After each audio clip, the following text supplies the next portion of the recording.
Investors इतने ज़्यादा excited है और हमें भी कई सारी इंक्वायरीज भी आ रही है। एक्चुअली अलादीन के नाम पे जियो ब्लैकरॉक म्यूचुअल फंड की इतनी हाइप क्रिएट हो चुकी है कि पूछो मत। But before creating any hype और investing in Jio BlackRock mutual fund, आज के वीडियो में हम ये समझ लेते हैं कि ब्लैकरॉक ने पिछले 10 सालों में या अलादीन ने पिछले 10 सालों में यूएस मार्केट में कैसे परफॉर्मेंस दी है, कैसे रिटर्न्स दिए हैं। ब्लैकरॉक म्यूचुअल फंड के रिटर्न्स चेक करने के लिए हम उनके ऑफिशियल वेबसाइट पे जाते हैं और वहां पे उनके एक्टिव म्यूचुअल फंड्स के रिटर्न्स चेक करते हैं यूएस मार्केट्स के अंदर।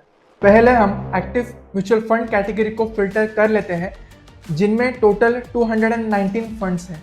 फिर 164 फंड्स को शॉर्टलिस्ट करते हैं जिनको 10 साल हो चुके हैं, और अगर हम उनका एवरेज रिटर्न कैलकुलेट करते हैं सब 164 फंड्स का जिनको 10 साल हो चुके हैं, तो वो सिर्फ आता है 8.04%। और डिटेल में स्टडी किया तो ये पता लगता है कि उन 164 फंड्स में सिर्फ 6 फंड ऐसे हैं जिनका CAGR पिछले 10 सालों में 15% से ऊपर है, और सिर्फ 21 फंड्स ऐसे हैं जिनका CAGR पिछले 10 सालों में 12 से 15% के बीच में ही है।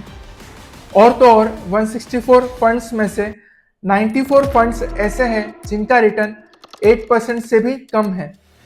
यानी कि इसका मतलब ये हुआ कि अगर आप ब्लैकरॉक के म्यूचुअल फंड में इन्वेस्ट करते थे 10 साल पहले, तो 57% चांसेस थे कि आपको 8% से भी कम का रिटर्न मिलता था।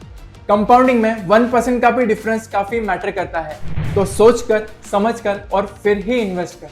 और अगर आपको भी ब्लैकरॉक और इंडियन म्यूचुअल फंड के रिटर्न्स कंपेयर करने हैं तो आप ब्लैकरॉक की वेबसाइट पे जा सकते हो और मनी कंट्रोल पे भी इंडियन म्यूचुअल फंड के रिटर्न्स चेक कर सकते हो। अगर आपको कोई भी क्वेरी हो या फाइनेंशियल प्लानिंग करवानी हो तो फाइनेंशियल एडवाइजर इज मस्ट। आप हमें कभी भी कॉल या व्हाट्सएप कर सकते हो, और हाँ, फॉलो करना ना भूलें। Thank you so much. Thanks for watching my video. Do call, WhatsApp or DM me anytime for any type of financial advice or planning, and don't forget to follow.